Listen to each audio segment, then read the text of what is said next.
Annyeonghaseyo, welcome to Afternoona Delight. We're Leah, Megan, and Amy, three American romance novelists discussing all things K-romance from a writer's lens. We fangirl over our favorite actors and actresses, talk up our trope addictions, and nerd out on K-drama deep dives. We'll throw in a few K-pop and K-skincare recs for good measure, because why not ride the Hallyu wave all the way to shore? So grab some tteokbokki and listen to your new favorite unease. Hey, everybody. Hi there. Hello. We just need to do a quick proof of life. I guess we just got it from Megan because we had to do a take 2 on recording the intro because halfway through I just heard like coughing and then I like Choking. waited. Yeah, then it turned to choking. And when I got back to, because we can see each other when we're recording, but I was like clicked out looking at the script. And so when I clicked back, Megan's chair was just empty. And I thought maybe for Move to Heaven, like We had moved to heaven.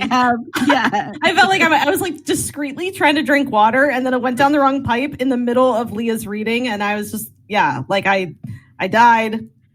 Anyway, my voice. For anyone listening, you had to be there. Yeah, I'm really sorry, but I am okay. I'm okay. No more water. And I was because I just like to read along. I was reading along the script with Leah, so I wasn't on the view screen either. So we came back and I just saw you just muting and like just bouncing all over the place. I felt so bad. I did. Maybe we need to get like Neil's number on our phones so that like in case there is like a sudden accident, we can contact someone in your household to let them know you're not okay. Because apparently I can't even drink properly. We're okay. So, happy back to school, everyone. I think so. We all have kiddos and everyone's back to school. And we do have Amy back at actual school. Yeah, educator. Yeah. Oh, my goodness. It has been a week. So I've been back 2 whole days, and these 2 whole days feel like 2 whole years. I think I've mentioned it before on the pod, but if I haven't, I was, up until this lovely pandemic hit, I was a high school librarian, and I teach in a K through 12 district. And when the pandemic hit, because of logistical reasons, I ended up subbing at an elementary school in our district for the past year when we were in like weird remote and then hybrid or whatever. And I loved the kiddos at the elementary school. Who knew? After 19 years in secondary education, I loved the kiddos at the elementary school so much. And I loved the principal and its assistant principal. They asked me to stay instead of going back to the high school, and I accepted. Fast forward to this school year where we're still under some interesting COVID restrictions. We're still doing 3 feet of social distancing. We're still wearing masks at my school, but we're doing everything else pretty much 100% normal. And I've never experienced the normal schedule before. And the normal schedule leaves me about 30 minutes of a break in my entire day. And the past 2 days have been a lot with my 2 kids going back to school too. And I was telling Leah and Megan that I came home today and just kind of cried from stress. And I've talked about it on the pod before. I am not a public crier. So I was lucky that neither of my kids were home yet. And I kind of just walked upstairs, dropped my bags on the floor and just started bawling and got it all out. I have not watched anything K-drama related in about 2 weeks because of school prep and a writing deadline that I'm on. And I had about an hour to myself before we did the pod today. And I was like, you know what? It's coming up on our list. I'm going to watch the first half of Midnight Runners, the movie with Park Seo-joon and Kang Ha-neul, where they are police academy BFFs. And I texted Leah and Megan about 20 minutes in, just about the renewed joy that I felt, that I wanted to cry from joy just from watching these two on screen for not even a half an hour and remembering just how much happiness all things K-drama, K-movie bring to me. And 2 of my favorite, male leads, Park Seo-joon and Kang Ha-neul, together, and getting to see Kang Ha-neul after being the police officer that he was in Camellia, and then seeing him be just a total dick in like the first 20 minutes of Midnight Runners was the most enjoyable thing I think I've ever seen, because Park Seo-joon is very much like his character in Fight for My Way, I would say, but in the Police Academy. And so seeing that kind of character, like a dong man kind of guy who just like smiles and loves everybody, and like Kang Ha-neul just like rubbing the finger like up and down his nose at him, and it was just like total joy. So anyway, the reason why we're here, the reason why we ended up doing this, hey, we should do a podcast, kind of jokingly, and then came to this, is because of the sheer utter and sheer joy that it brings us. And I was just kind of reminded of that after a really hard couple of days and a really long couple of weeks where I haven't been able to watch anything K-drama related. So I'm very refreshed right now. That makes me so happy. Yeah, I'm so happy that happened. And I feel like we've been having an uptick of listener emails coming in too, where folks are kind of saying the same thing. Like, it's been a tough time.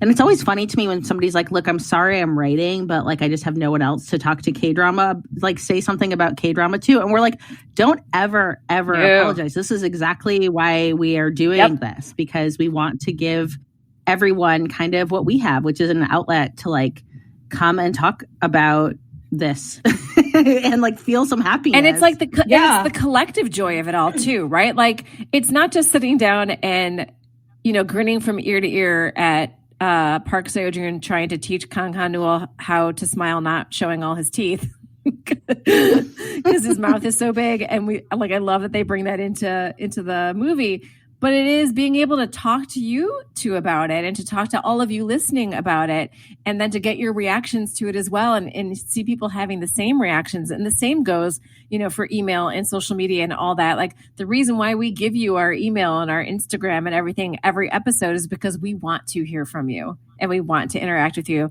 because it brings us even more joy to sort of envelop all of you into the fold with us and do this together. Yeah, and it's been really rewarding to see, we've gotten tagged on Twitter a few times over the last few weeks. Even today, someone just tagged us because they learned that When the Camellia Blooms was written by a man through our podcast. And I love that she tagged us. That we have gotten a lot of emails that say, like, I just don't have anyone else. I don't have anyone else to talk to about K-dramas. And yeah, that's what we're here for. We don't either. It's just the three of us, like, just so you know. I'm still, thank you, because that is it, we don't either. And so we truly do love to talk about it with, all of you. And also, let's just be honest, like, wherever you are listening in the world right now, like, COVID is just sucking ass again. And, there's lots of news that's just not super joyful. And look, there's important things that we need to pay attention to. And, there's times for being serious, but we just can't be in that space all the time. And that's really why I am like such a fan of commercial fiction, in particular, the romance genre. And then also, now this like newfound love of K-drama is we all deserve to be able, this is like our secret weapon to, like Amy said, to like fill our buckets back up so we can deal with all the other shit that's going on. Oh my gosh, 100%. I always know if I'm having a really bad day that I just want to shut myself in my bedroom and watch some K-dramas. And I know it's going to put me in a good mood. Like, I'm going to fall asleep happy because I watched something that in some way fulfilled me. So we hope you feel the same way and that you just continue to share with us. Again, email us, tweet us, post on it, or comment on Instagram. We want to hear it. And we're always here to listen to you talk about K-dramas. Trust me. And sometimes we talk back a little bit too much. Yesterday I was talking to someone and I got really into it. They're like, well, I have to go back to work. And I was like, oh yeah. Okay. Well, see ya. But that's amazing. Yeah. Because if Leah doesn't have us, if Leah can't find one of us during the day, she's going to keep talking to you. So be careful. It's true. I've signed into our Instagram sometimes and I check the messages and Leah has just written someone like 5 paragraphs. And it's amazing. I'm a really, really fast texter. You are a fast texter, but it's really amazing. Oh my God, I'm blushing now. It's really sweet. So just, especially if you get Leah in her prime, she will write you back. Trust me, a lot. Yeah, you'll hear from me. But yeah, as we're talking about like the joy and delight and happiness that K-drama brings, we're now going to talk about this really uplifting and happy drama. Oh, Move to heaven. You know what though? There is a lot of uplifting and happy stuff commingled with 10 episodes of death. So yeah, so there's a good balance. Yeah, but no, it's for true. Sure this is one of the heavier dramas that we've watched. Yeah. So as we said, we're going to be discussing Move to Heaven, which is a Netflix drama that just came out this year. And it deals with death, grief, and family bonds. So this is a drama that puts you through the ringer emotionally, to say the least. And we do want to first give a content warning that we really can't talk about this drama without talking about death in all its forms, which includes murder and suicide. So if that's not for you, then this episode and this drama might be one for you to skip. And we understand, but we just wanted to give a heads up so no one is surprised about the content coming up. With that said, let's get into it.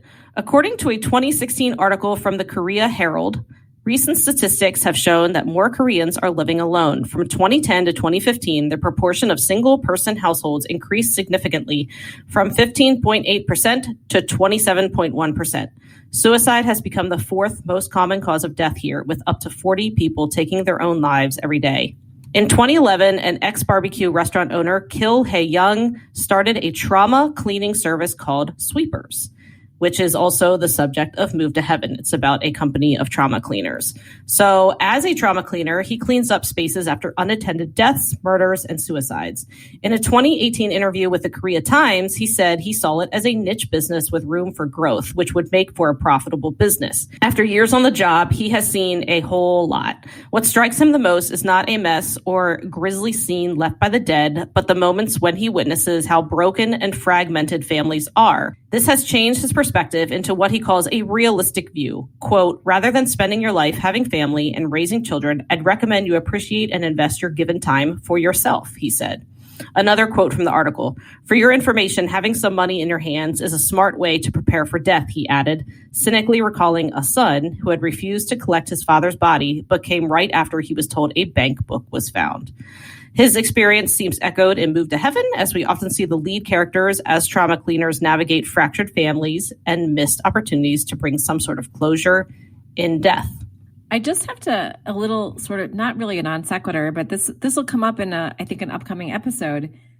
I think we need to add, we're going to do an episode coming up about, I have questions about things that happen in K-dramas, and I want to add bank books to it because I had a bank book around here. I mean, maybe Leah does because Leah carries everything in her little tiny card holder. No. A bank book is like what my grandma had. Right? Like bank books are in like a bank book for like, it looks like every month. Like you see people who have like a stack of bank books, and I don't get the bank book thing. Me either. And they act like if they don't have the bank book, they don't have the money. Yeah, it's all over. Right? Right. So I'm kind of confused why it's not like electronic or what the situation is with that. If anyone knows, please do email us at afternoonaddelightpodcast@gmail.com. Otherwise, maybe that's a great addition to the I Have Questions podcast that's coming up. Yeah, for sure. Let's start with something light because we are about to get really heavy on this episode. What made Cho Sang-gu, played by Lee Jae-hoon, the hottest? His mullet, his biceps, his sneer, or something else? Or all of it? Here's something interesting. This drama was written by Yoon Ji-ryeon. So they are apparently 49 years old, but this is only the fourth drama listed to their credit in their filmography. I looked them up because I was curious, and you know what the first is? Boys Over Flowers, the 2009 Lee Min-ho version. So then obviously I went into a rabbit hole with her. And don't worry, I'm going to connect it back to Choi Sang-gu. Just give me a second. So here's what the screenwriter said was part of her inspiration for the Move to Heaven plot in a recent interview. I think I was always more curious about death than others. And there was a time when I was so swept up in the sadness and mourning after the sudden death of a loved one, I was deliberating on whether or not I should continue writing. And that is when I looked up books written by those who had lost someone they loved and how they healed. So the reason I bring this up is that, once I found out that the writer was the same person who wrote Boys Over Flowers, the 2009 remake, is I really felt like at that point I could see how she leaned into the uncle, Cho Sang-gu's character, in a similar way that she did with Lee Min-ho's character in his role of Jun-pyo. Now, Jun-pyo is a poor little rich boy with emotional boo-boos, and Sang-gu is just a literal poor boy with emotional boo-boos. But I feel like they both present to the world with this very toxic, hypermasculine image. And they both have that F the world sneer because it's safer to reject everyone and everything because otherwise, like, what's the alternative? To like wait for it to reject you the same way that their parents did? Like, no. So this is a protective shell for them. And look, I'm trash for a bad boy who is on a journey to becoming a good man. And I've said it before, and I'm going to say it many, many times again during these podcasts. In real life, look, I'd give Sang-gu a hug, some phone numbers to good therapists, and I'd get the hell out. But in K-drama life, like, batter me up, pop me in the deep chicken fryer, y'all, because like I'm here to like swoon all over it. I love that you found those facts. I'm fascinated that's the same screenwriter. When I read that today, I was like, no way. Because that does make a lot of sense. I'm also a sucker for a bad boy with emotional boo-boos, although, man, Sang-gu had like an 18-wheeler level baggage and emotional immaturity to boot. His journey was great, though, and I felt like he had just enough relatability to draw me in. I really felt like the whole drama, he was sort of our point of view character, even when scenes were in another point of view. Sang-gu always seemed to be kind of the viewer's touchstone in from my perspective. A hot touchstone with a mullet and amazing biceps and like 0% body fat. I don't know how that's possible, but that man, oh my gosh, jacked.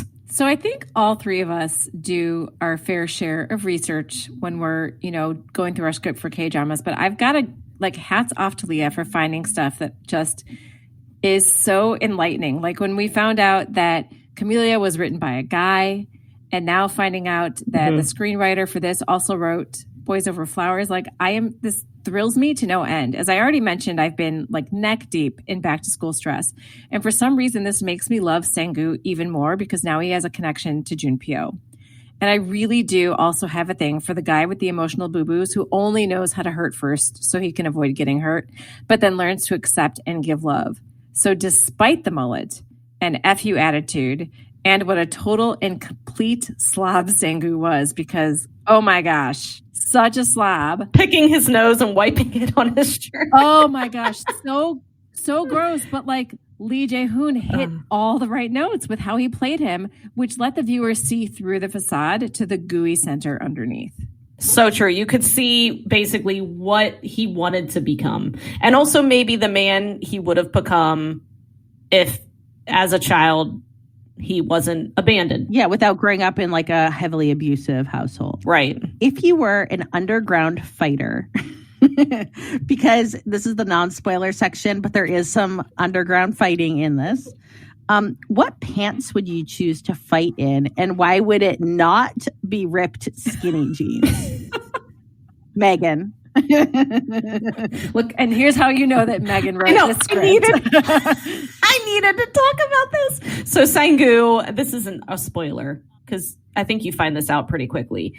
That Sang-gu is kind of like in like a boxer, okay, whatever. But they show him fighting, and he's wearing these like ripped skinny jeans, and they even show him doing these like aerial kicks, and I'm like, how, why, like, what wardrobe is like? I know. We're going to put him in stonewashed denim to fight in a cage. That's perfect. So I just, I don't know. I would choose bike shorts. That's all. Okay. So definitely you're like giving like the costume crew like a wag of the finger, and you're like, yeah, clearly put him in some spandex bikes. And if you saw him in bike shorts, no, I'm saying no. I would wear bike shorts. The question was, what would I choose? And I'm saying I would choose to fight in bike shorts. If I'm going to dress Sang-gu, I want him in those little shiny shorts. Oh my God. Oh my what? God. No. I am so glad you don't have a job dressing folks in K-drama. I'm just going to put out there that I have some skinny jeans that are very stretchy. And I could probably, like the jeans that I'm thinking of, I could probably pull off a good roundhouse. Okay, well, his looked constricting. That's my hill to die on. Yeah, I would give him some jeggings. Yeah, some jeggings. There you go. So was this drama too after school special for you at times, or did you enjoy the life lessons? Okay, so I want a pearl clutch at the after school special statement. Because to me, I thought Move to Heaven was just all beautiful and horrible, and I liked it But look, maybe I'm just a simple person who likes simple things. My formative years were in the early 90s, and they still did after school specials then, all right? So the heart wants what it wants. But really, I'm personally a big fan of the emotional tone it struck. I'm glad it didn't try to be a thriller. I'm glad it didn't try to be too romantic or funny or quirky. I really felt like it was a drama that wore its heart on its sleeve. And look, we're all going to be one of these people someday. Like, we're all going to, like, die. Mm-hmm. And I don't think it's a bad thing to take a minute and reflect on the present, take some stock, think about, like, if this happens for me today, what baggage do I carry? What things have I not told people who need to hear it? And, you know, frankly, have I raised my children well enough that they are not going to force working class people to wash my decaying bodily fluids off some $100 bills? Sorry about I'm trying to leave that as a vague. It's part. Okay. It really stuck with me. Oh, I think anyone who's seen this drama, I mean, I can't get that scene out of my head, honestly. And I do agree with what you said. I think my issue was around like episode 4. I guess I started to feel like the lessons were a bit heavy-handed and like maybe simple, like especially the first death, I guess. I mean, a lot of the lessons was like, just don't put your employees in dangerous situations. And I'm like, oh my God. Yeah. No, oh my God. The first death was, I'm not even going to get into the spoilers. I disagree. For the record, I'm going to hit my hand. I disagree. Okay. Well, I mean, that wasn't the only lesson, but I felt like some of those just felt, I don't know, they just felt a little simple. That I'm sorry. And that's okay to like have like, I don't know. The drama could have just been gearing us up for what was to come and like taking it easy on us in the beginning. Because as the drama went on, the storylines became a little deeper and more complex. And I felt more like I was on a journey with the characters and not like watching them on Sesame Street. Oh my God, these are fighting words. The first one, look, I'm just saving it for the spoiler section. I'm not giving it away, but you can totally. Because I'm gonna defend you a little bit here, Leah. Because in my response, because I'm the one who came up with the after school special part of it. But I will say though, that's the term. I was trying to think of the right term, and when you said it, I was like, yeah, that's what I was trying to think of. So right, like Megan was saying, it seems like very much like teachy and like a little heavy-handed. I'm like an after school special. So I'll own up to that. But here's my thought process of it and why I went there. And I loved the drama as a whole, but it took me a while to connect because for the first half of the episodes, I felt like the drama focused heavily on the people in the vignettes rather than the main leads. And don't get me wrong, I liked the vignettes. I did.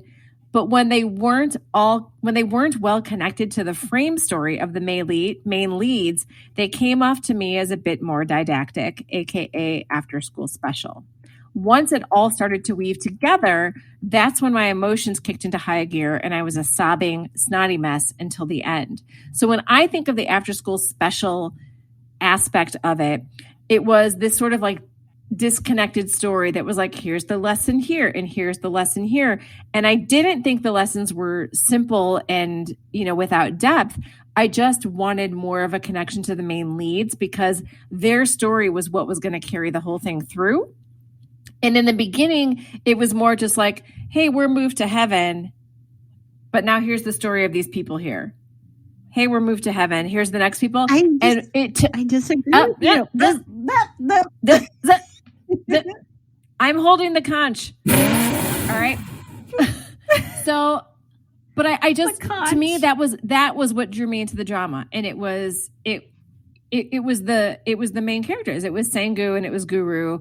And that's who I was really interested in, is their relationship and how this unconventional job that they were doing was going to connect them. And which it did. And it brought back, brought the past into the present. And I loved all of that. And I just wanted a better mix of it. So that's where it was for me. And in the end, I loved it. And it did connect with me, but it took me a while to get there. Yeah. I mean, don't get me wrong. I loved it. It did, but it did take me a while. Like I would say around episode 5, I was like, this isn't working for me. And then Amy was like, you need to, I promise it's going to kick in. And then it did, because I thought the back end of the drama was then more heavy on the main lead characterization. I think like Leah's taking notes right now of like I'm not. I'm fiercely drawing angry doodles on a piece of paper. Yeah, she is angry doodles. Yeah, I know. And I think this is also where like Leah and I do actually have pretty different tastes sometimes in dramas. But like I said, I loved it. I don't get me wrong. I mean, that was totally a leading question that I put in. So I'm not going to ham fist this for too long, and I don't want to get into, we're in the non-spoiler section, but I think what I want to make the point is I'm thinking about this, like, as a writer, how are you going to set up a drama like this? And I have to say that for me, I thought that the opening, the first death in the first episode, because every episode, I think, that's not a spoiler to say, every episode deals with a client's death, essentially. And I actually thought that it was a fairly good first death to kind of like intersect with. And there were a few kind of cliches that I think did happen around the death. But overall, like, I thought there was like I thought it was incredibly humanizing. And so I thought right away in the first episode, we got to really see a death that I felt like was, it didn't like scar me, but I felt like it was tragic and had emotional meat. I felt like we had a really good setup with the leads. And I really think we got to the meat of what some of that conflict was going to be around, the Move to Heaven crew really quickly. So for a first episode, I'm going to say I thought it was a success in how it was plotted and how the characterizations were shown. And I am much more forgiving. I think I have found that I really like slice of life ensembles. So I think that if that's something that you connect with, that you might connect quicker into the drama than some of my co-hosts here. Yeah. Well, no, I would actually say I actually agree. I actually did love the first episode. It was more, I would say it was more around like episodes like 3 to 5 that I started to get a little like, okay. Like, and mainly because it's just like really freaking sad. I mean, the deaths were terrible. Like, I feel terrible that all these people died, and they died with things left unsaid. And again, I don't think that's a spoiler to say. Part of the whole drama is there's these deaths in each episode, and the main leads kind of put puzzle pieces together and kind of deliver their last words in a way. And I guess I just started to like feel like sad, and I think I needed forward momentum more in like the middle of the drama, I guess I would say. Anyway, did the drama make you reconsider what kind of personal effects you hold on to? Do you maybe want to clear your browser history? Okay, so a fun fact about me is that whenever I leave the house for an extended period of time, and I'm using extended, like if I'm going to be gone at least overnight, I always eye my home before leaving with the lens of what if I die in a freak unexpected accident. So I'm not sure if that's what everyone does. I always do. And I think things like, do I want my neighbors to have to come over and find my dirty underwear on the floor? Or my sink with like a ring of toothpaste around the plug, or the carpet not vacuumed? And the answer is no. No, I do not. So I think, look, people are welcome to look at my effed up browsing history, because it's effed up. Find my adult toys and legally illegal substances and feast your eyes.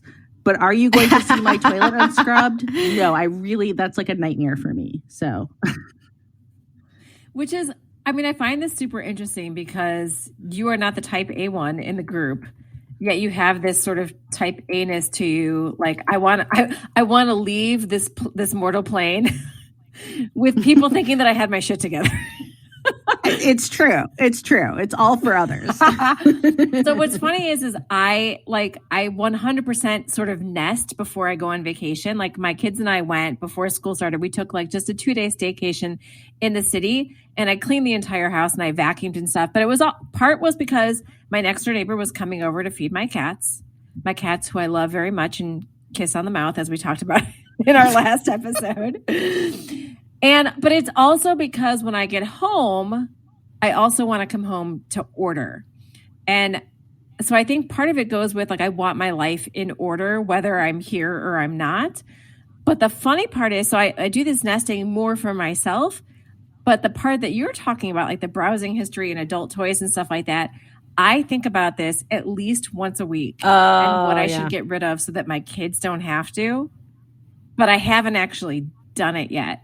Like every time I think about what they might find in a cabinet or a drawer or in like I used to journal, but I don't anymore. Like, what did I write to them about them? Like whatever.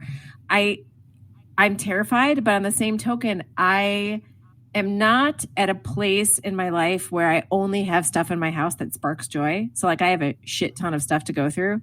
So right now, if it were to happen right now, you're going to be finding some stuff that I don't want you to find. Some handcuffs. I mean, look, a ball gag might spark joy. See, I think that I don't know. I think I am way more concerned about others' mortality than my own, which I think is weird. I think I should be like concerned about, like that kind of thing. Like, what do I have left when I leave? But instead, I'm like always obsessed with other people. Like my husband will leave, and I'm like, what if he gets in a car accident? It's the last time I see him. Like what? Like I think that all the time. It's ludicrous. So I think more along the lines of like other people and like, what did they leave behind? I don't know, rather than my own, which is, I don't know why I think that. So there's a book that one of my friends got when we were out for like a girls' day before COVID. And she picked it up, but I thought it had the best title pretty much of any book I've ever seen. And it's called The Gentle Art of Swedish Death Cleaning. And it's like a nonfiction, kind of like a Marie Kondo, but apparently like the idea is I guess it's like a cultural norm in Sweden. Look, I'm kind of talking at my ass, but like this is what the book kind of promised is to, as you get into like later stages of life, to downsize your home of stuff with the idea that then it frees up your space so that, after you die, like your loved ones aren't waiting through like 9,000 copies of National Geographic or like whatever your kink was. So that was my grandparents in Life magazine. But they were trying. Oh my god, like hundreds of Life. So they were trying to kind of say you could. Yeah, a lot of Life magazine is such a grandparent magazine. But yeah, the idea is that like you could bring that. So maybe instead of like sparking joy, Amy, you can also pick up a copy of The Gentle Art of Swedish Death Cleaning to think about what do you want to keep in your home or not. And what I think is funny is like my husband keeps totally.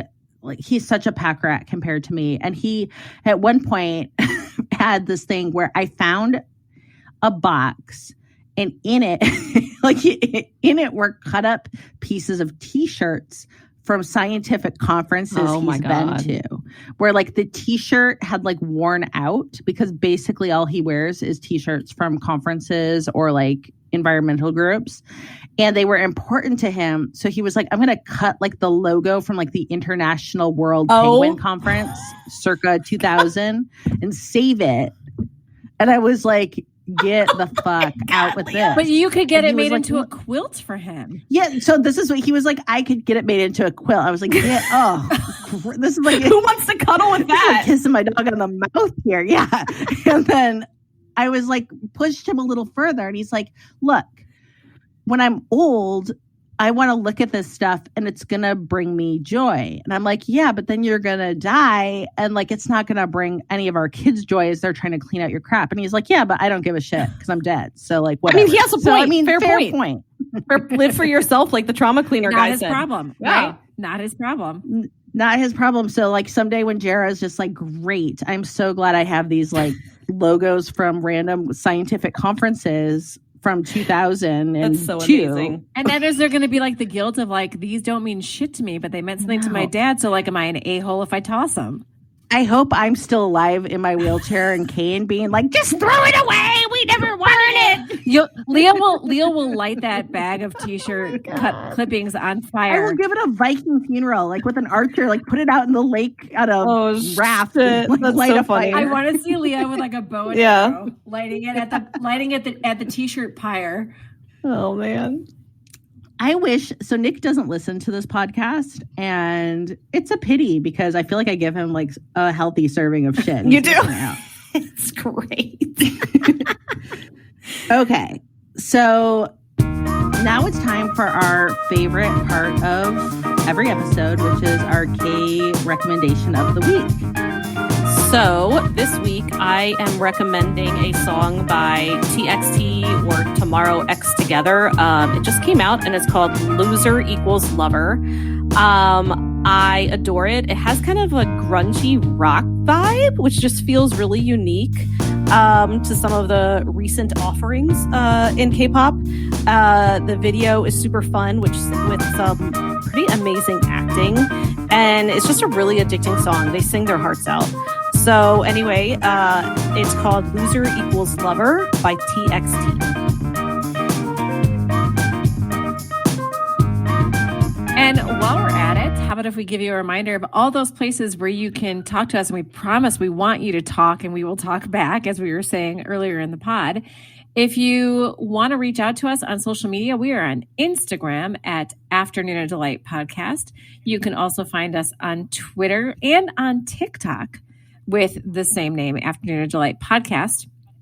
And if you want to email us about anything you've seen on the show, or to talk about your favorites, or something that you might want us to cover on a future episode, we love interacting with you and sharing the joy. And you can find us at afternoonaddelightpodcast@gmail.com.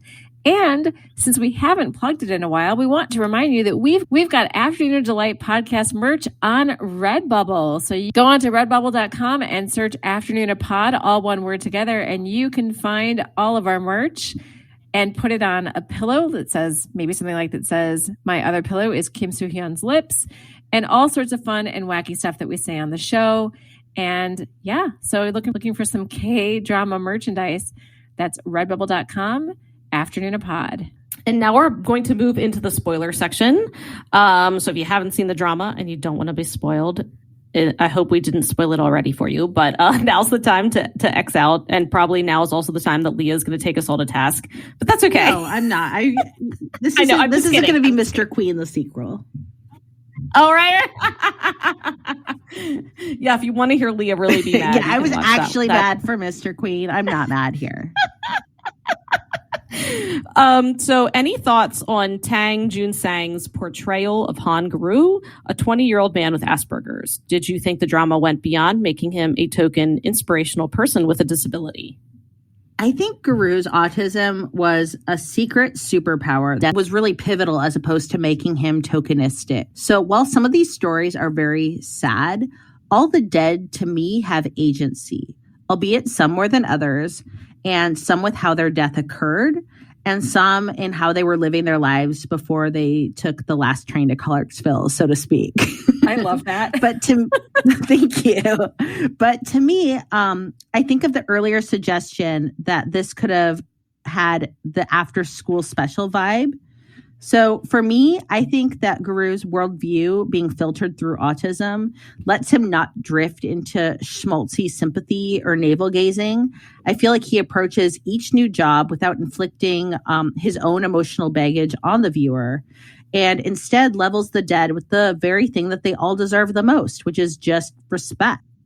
And that allows us as the viewer then to have this opportunity ourselves to really engage on that emotional level with the deceased and their story, and to be allowed to have a reaction that's unfiltered by the trauma cleaner. And I thought that was a very smart choice. I love that take on it. The fact that we get this sort of unfiltered view, and not that Guru doesn't have emotions, because that's not, like people on the autism spectrum do experience emotions, but in a different way than we do.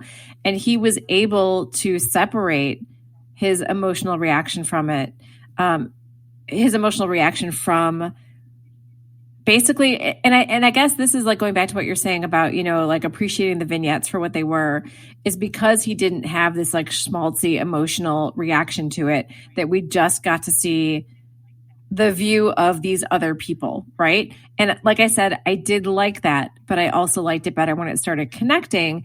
And I think that Guru is one of the big reasons why that did connect. When he started making the connections about these people like his dad did, earlier in the drama, that's when it really started to kick in for me. I do not think at all that Tang Junsang's portrayal of Guru was at all tokenistic. It was very real to me, very nuanced. And I think that what shows that is the fact that I'm blown away by this performance. Like, he had this fun ensemble part in Crash Landing on You. And he was this sweet and adorable, just wanted to be good, North Korean soldier boy and wanted to make his mother proud. But there was not a whole lot to do with that role. It was an ensemble part and it was fun and I enjoyed him a lot. But then I saw him in Move to Heaven. And it took me, I would say, almost the whole first episode to realize what I knew him from, because he so got the nuances of Guru to the extent where I'm literally just watching this drama through Guru's eyes.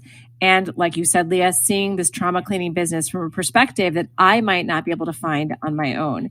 And so I think because of that, and I think that is, like I said, that is what truly made me connect to the drama, was being able to see Guru's reaction and interpretation of what was going on with each of these families as he was, called in to be their trauma cleaning service, and how I did not mind at all. There was no after school specialisticness to me when I don't even know what you'd call it, but it wasn't very after school special to me when he was able to impart these lessons on his uncle, because it came from him differently than it would have come, like you said, from somebody who was a little bit more, emotional about it. So I really enjoyed his performance, and it felt very, very real to me. And I think it's part of the reason why I loved the drama so much and connected to it, was to be able to see all these vignettes through his eyes.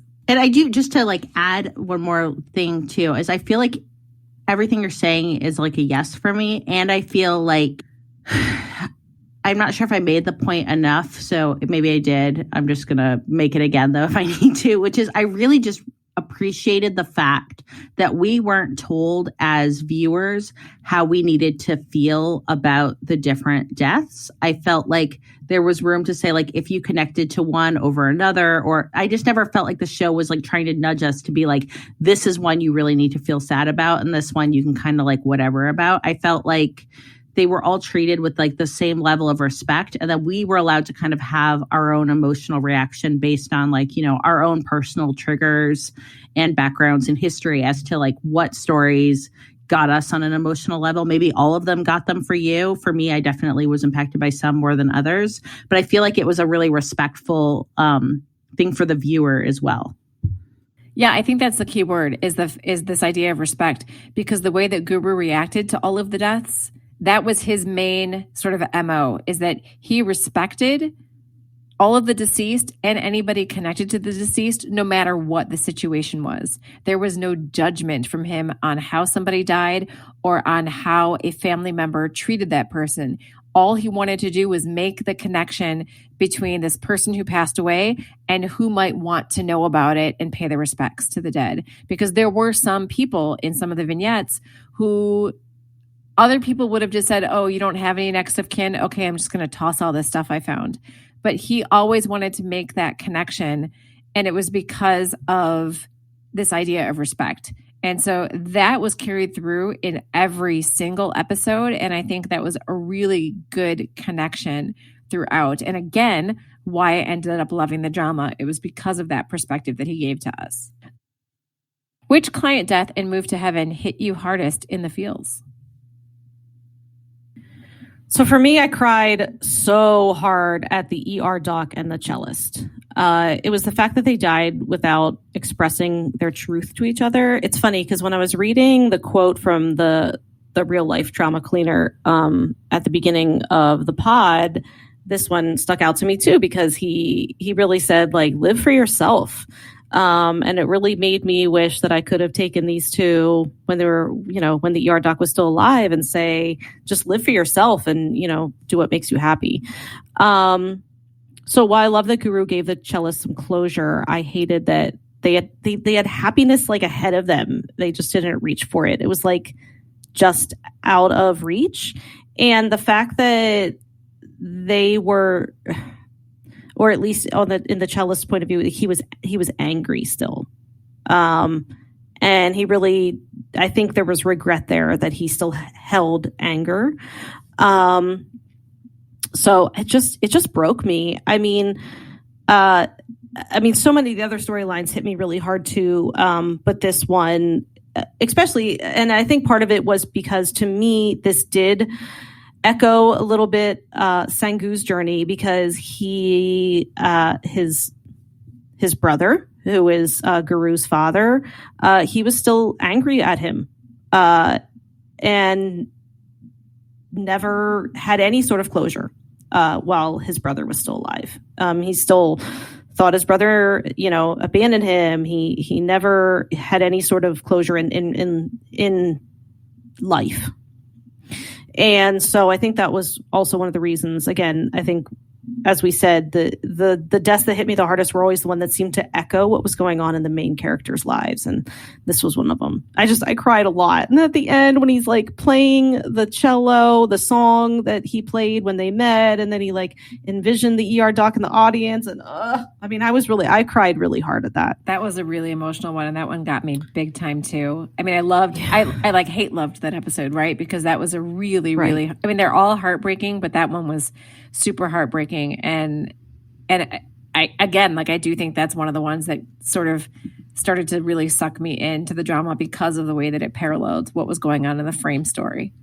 Yes. And I love that. And we're also romance writers, and we want to see HEA win. And so when there's like this very random fate intervening to robbing a couple of this HEA that we hope that they would have ultimately reached, despite the problems they were having in their relationship. You're right. I think that's it too. It was like that I was robbed of the HEA that I always want to read and write. And, but it was still a really lovely ending. I mean, yeah, like you said, Guru always found, a way to be respectful of the dead and their loved ones. Okay, so do you feel the drama was trying to show that there is dignity in living a suffering life? And does that resonate with you as a non-Korean?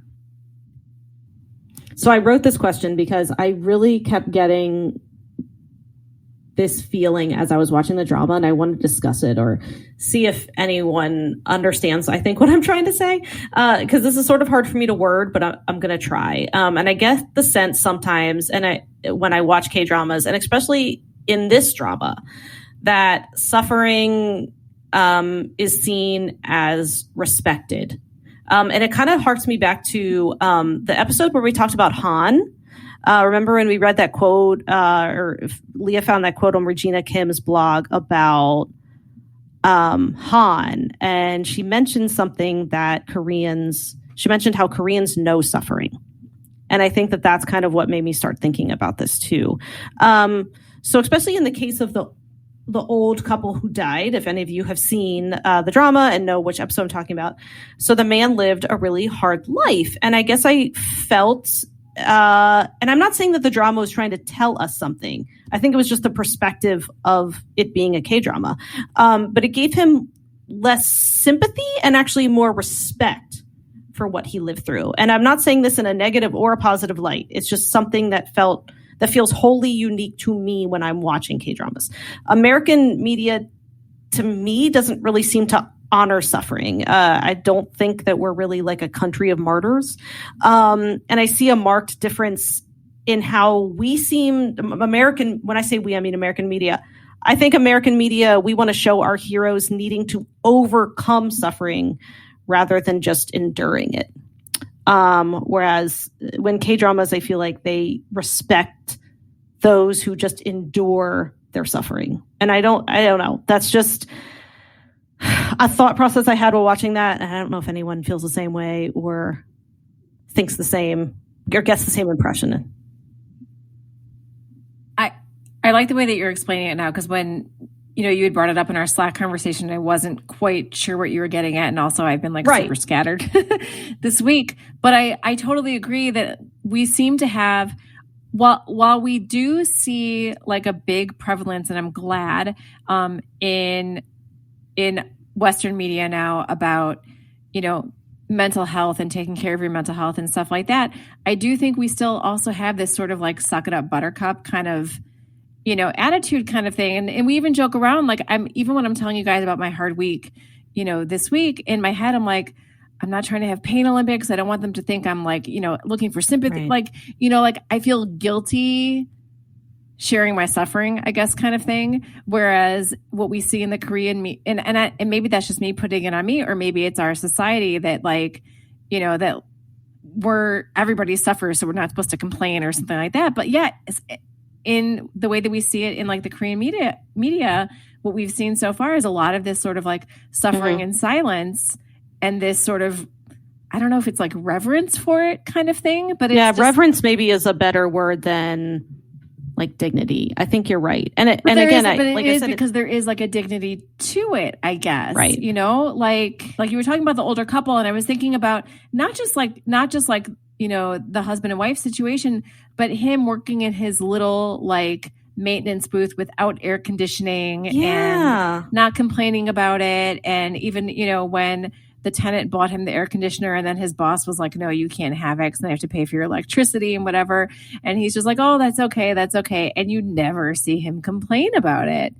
And that's just like, yeah. Right. That's what I'm saying. He endures it. Whereas I feel like when in Western media, we want to see people overcome it. And I feel like, and again, there's no good or bad. It's just a difference. It's a difference to me in how I see kind of personal struggles and mental health viewed. Yeah. And like, so what I was, when I was talking about this sort of like suck it up buttercup attitude, and I think that's something that like, that's what he's doing in that drama. But I also think like, I don't know. I feel like I'm not explaining myself well enough, because I do agree with you. But I also think that, like I said, like I had this sort of guilt of talking about my suffering because I feel like, well, everybody does it kind of thing. And I think that we have that too here, which is like everybody's going through something. So, we don't want to hear your story kind of thing. Or like you're saying, this idea of everybody's going through something. You need to find your way to like surmount it.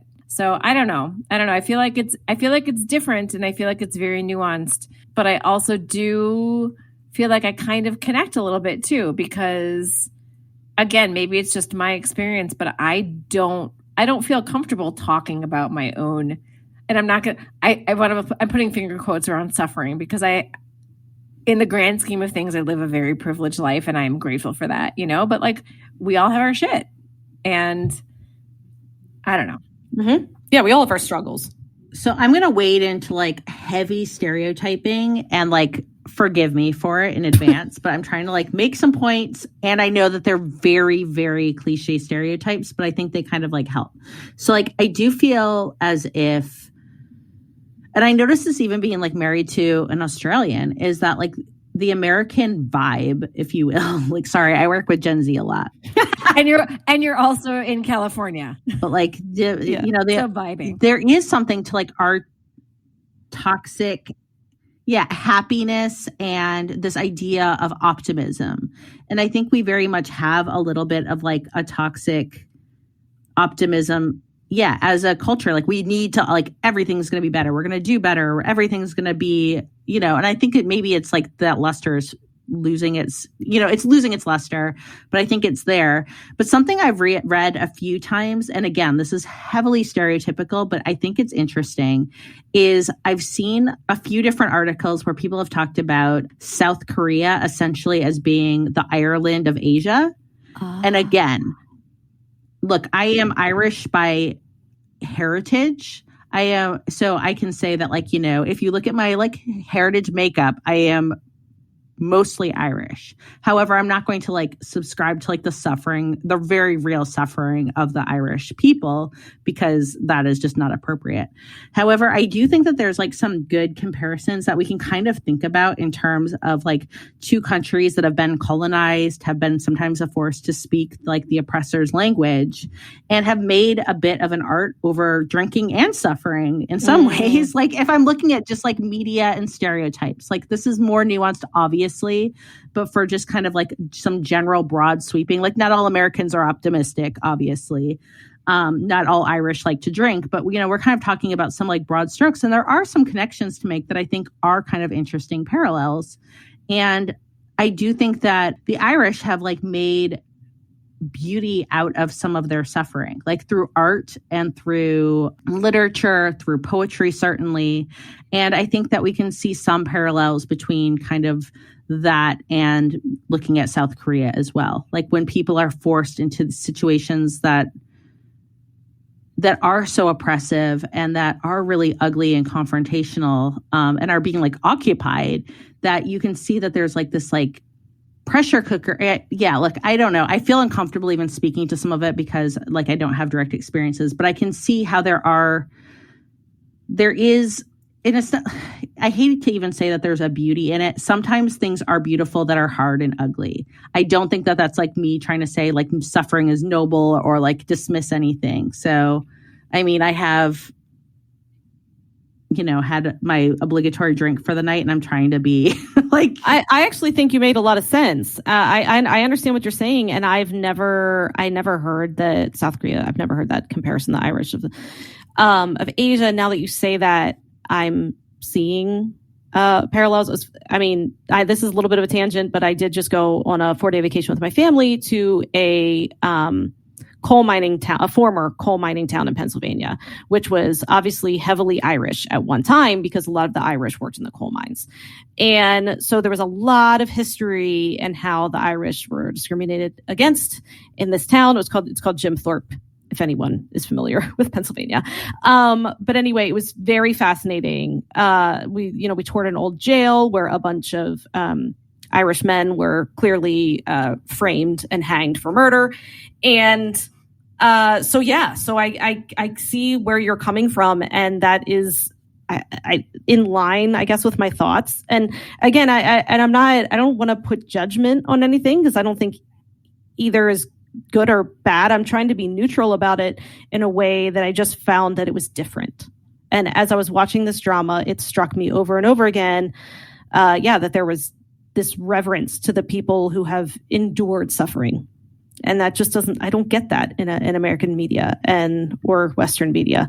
And I kind of liked the different perspective. So thank you, Move to Heaven. Well, we are a country of how are you? Or how's it going? And you're meant to automatically say it's okay. Because if you didn't say that, then we'd be like, what the fuck's wrong with you? We didn't really mean that. We really want to know. We didn't really want to know. Yeah, please do not tell me. Just say good and let me walk on. Yeah. So thank you for listening to us, by the way. Sort out those thoughts. I appreciate that. I know we kind of did it on air, and if you have any thoughts on it, we'd love to hear it. And I don't know if you pick up on this nuance at all, but I would love to know if you do.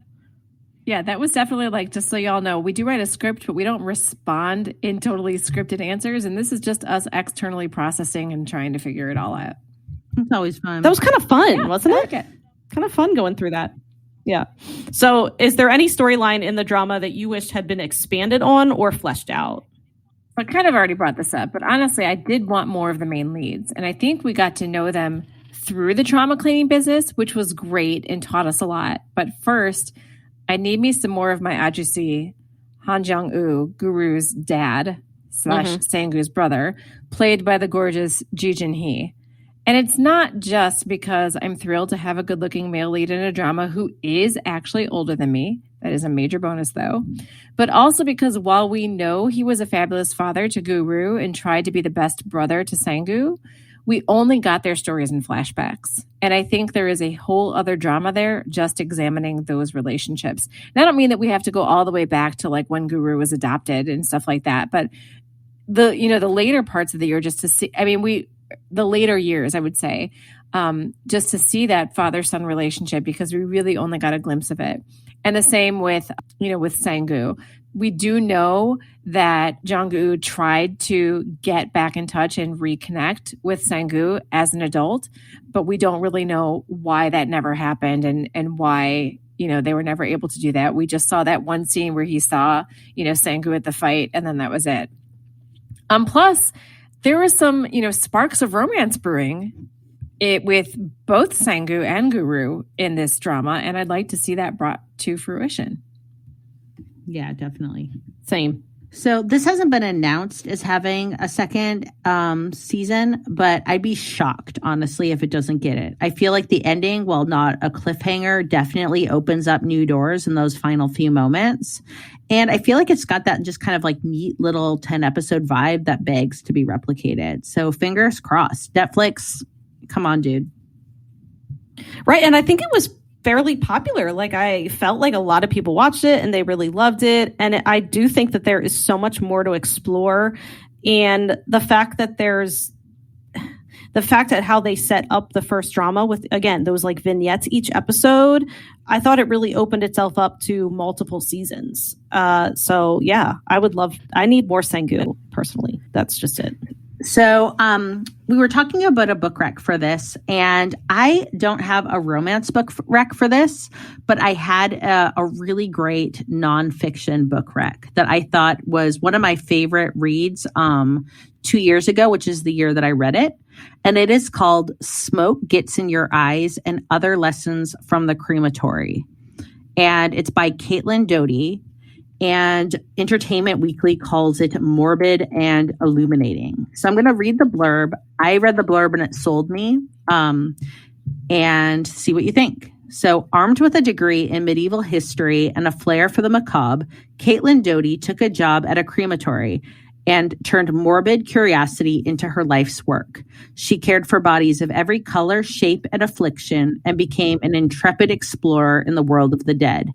In this best-selling memoir, brimming with gallows humor and vivid characters, she marvels at the gruesome history of undertaking and relates her unique coming-of-age story with bold curiosity and mordant wit. By turns hilarious, dark, and uplifting, Smoke Gets in Your Eyes reveals how the fear of dying warps our society and will make you reconsider how our culture treats the dead. So I loved this book. I listened to the audio version. The author also, I believe, it's either a podcast or a YouTube channel called The Good Death. So I didn't like stay with the content afterwards, but I felt like it was a really eye-opening stage into, like, I know for, a vast majority of women now who give birth in kind of, looking to have like more of an intentional birthing process, like often people will bring in like a doula or a birth coach to help them.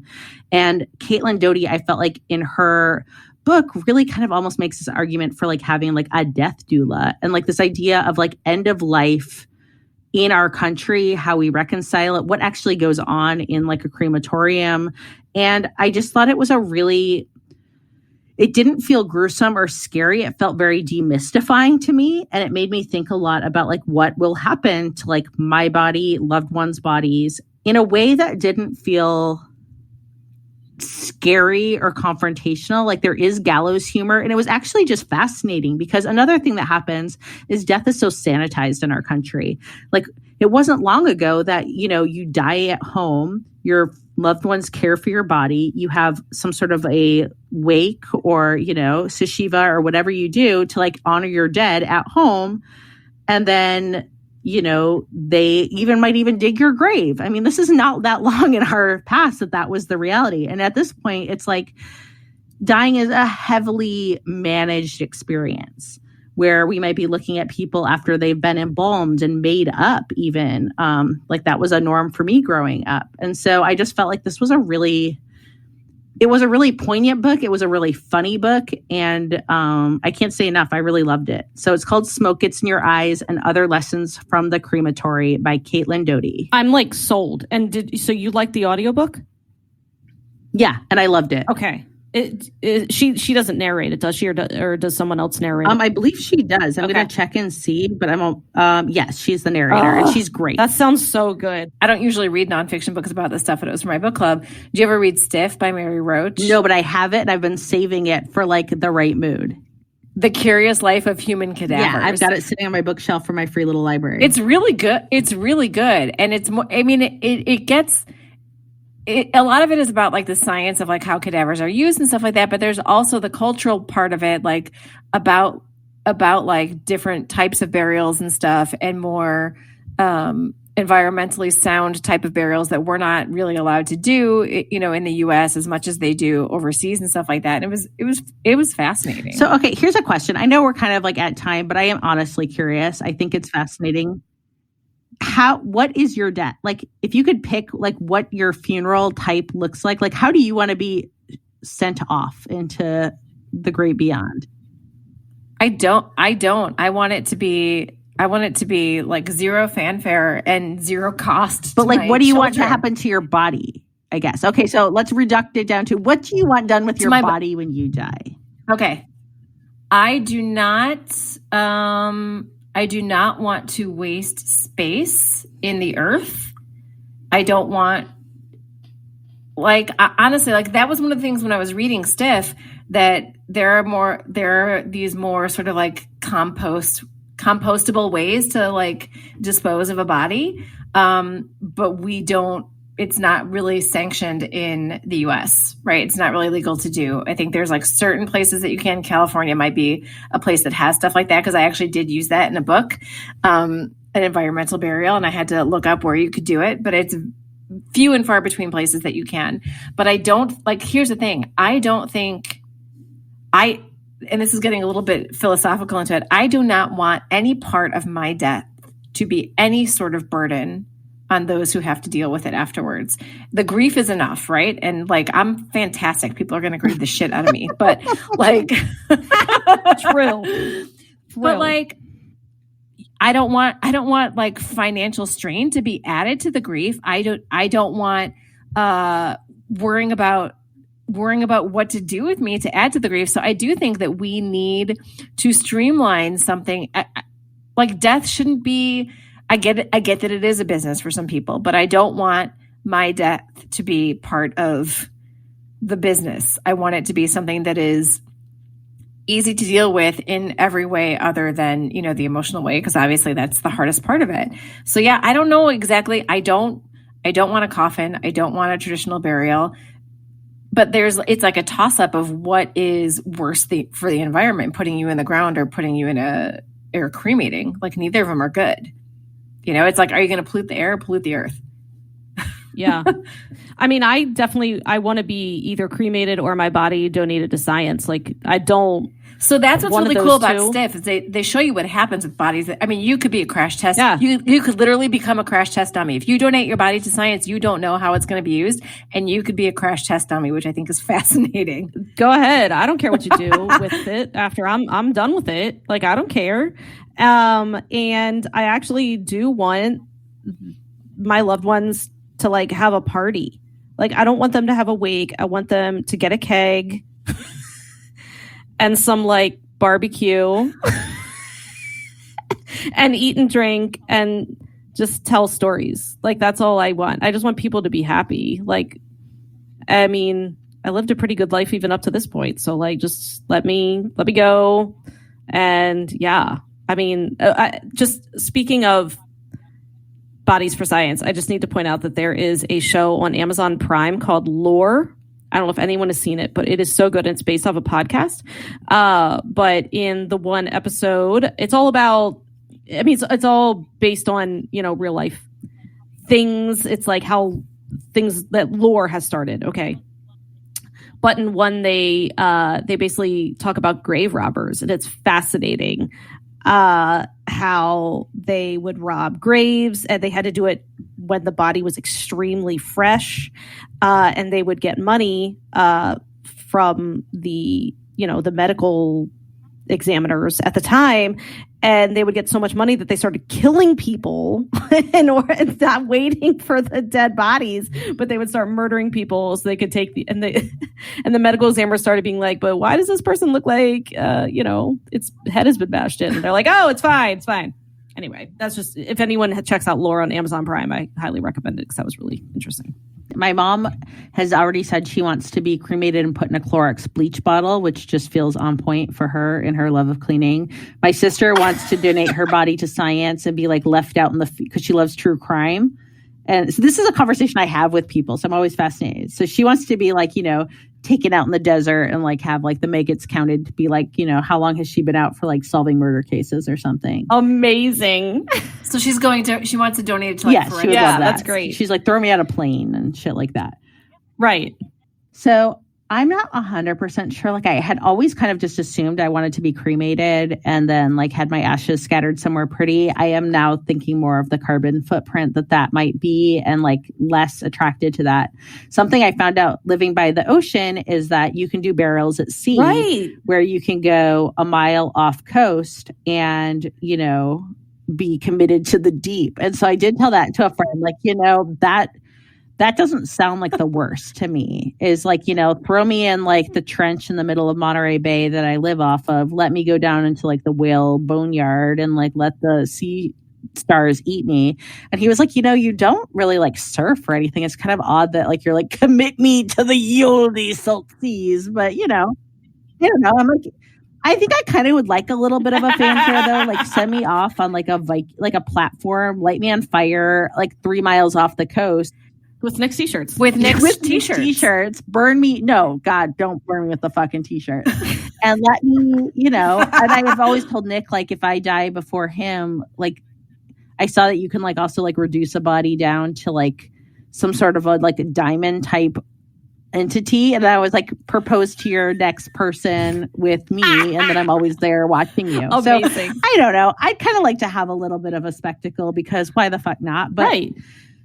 At the end of the day, whatever. Just don't like stick me in a funeral home pump full of formaldehyde with some lipstick on, so everyone can say how natural I look. Worst. No, and no, I don't know why I told my mom, because I doubt I'd die before my mother, but still, I was like, if you put me in a freaking coffin with bad makeup on, I swear to God, I'm gonna come back and haunt you. Like, don't ever do that to me. You know, just toss me in a fire somewhere. I mean, I don't know. Whatever's good for the environment. I just don't At a care. Keg, just bring Megan out, toss her in, have like dust barbecue. to dust. I don't care. So yeah, I mean, I need to look into more of the donate body to science, because I would much rather do that. That'd be amazing if they used my body to determine how long the body's been dead with maggots and stuff. That's like maybe there's like a Google form where you can like put a special request or something. You know, like I really want to be in like the Vegas death desert. I really want the maggots. I want it to be a Google form. I want it to be like very business like. Or like, fuck, who can I email? Cryogenic my head and like, you know, someday I'll come back and be like, WTF, it's the year 5000 and now I'm a slave to the robots who brought me back to life. Okay, so yeah, TBD. So what are we all watching? So I already said in the beginning that I'm watching Midnight Runners, and I'm going to go finish it as soon as we're done with the pod, and it's going to leave me in my happy place. So I'm now, as of tomorrow, will be 2 weeks behind in Hospital Playlist, and as I guess for right now, I'm not abandoning but putting on hold Zombie Detective because I have too much else to catch up on. But Midnight Runners has been a very welcome re-entrance into K-drama land, even though it's not a drama, it's a movie. Yeah, so good though. So I'm still watching Into the Ring. I think I'm on episode 12 now. So I've like powered through that in the last week, and damn, I just love it. And I actually, I told Megan, I feel like this is a good comp to Move to Heaven, even though they're incredibly different stories that have really nothing at face value the same. To me, there's just like something with, they feel like just both really good in, like if you were going to like make a correlation to good indie movies in the US, I feel like both of them have like similar vibes, and that I think that they are a little bit less mainstream feeling and just have like, yeah, like a quirkiness to them that's not cheesy. I agree. Into the Ring definitely has a total indie vibe. And we'll be doing a pod on that in a couple of weeks or a month. And I really think it's a hidden gem. So I'm really pleased that Leah was into it. And so I had to put my roommate Izagumio on hold to watch Move to Heaven. So I finished Move to Heaven, and now I'm back on my roommate Izagumio. I'm on like episode 9, I think, right now. And I will say, like, I was really enjoying it. it was just definitely like a slow burn. And then the conflict really began to pick up. And I got I just got really, really invested now, like around episode 7. I was just watching it right before we recorded. I'm going to watch it right when we're done because I can't stop thinking about it. I'm really, really loving it so much. The hero is like incredibly dreamy, seriously. All right. Well, what are we doing next week? Next week, we're doing Midnight Runners. Awesome. I cannot wait. I'm going to watch it again because I saw it a couple of months ago and it's short and It is. I love it. I love Kang Ha-neul always, and Park Seo-joon is delightful in this. They're just so great together. They really are. I know. I'm going to watch it this weekend. I'm excited. Yay. Well, thank you everyone for listening to us as we went off on several tangents in this pod. We were feeling introspective today. I know. I guess and feel like a little morbid. Yeah, right. That too. On that note, Annyeong. 감사합니다. Thank you for listening to Afternoona Delight. Make sure to subscribe for more great K-romance conversation. And be sure to follow us on Instagram and Twitter at Afternoona Delight Podcast for more information on our podcast, behind-the-scenes photos, and, of course, pics of our favorite oppas and anis. Annyeong!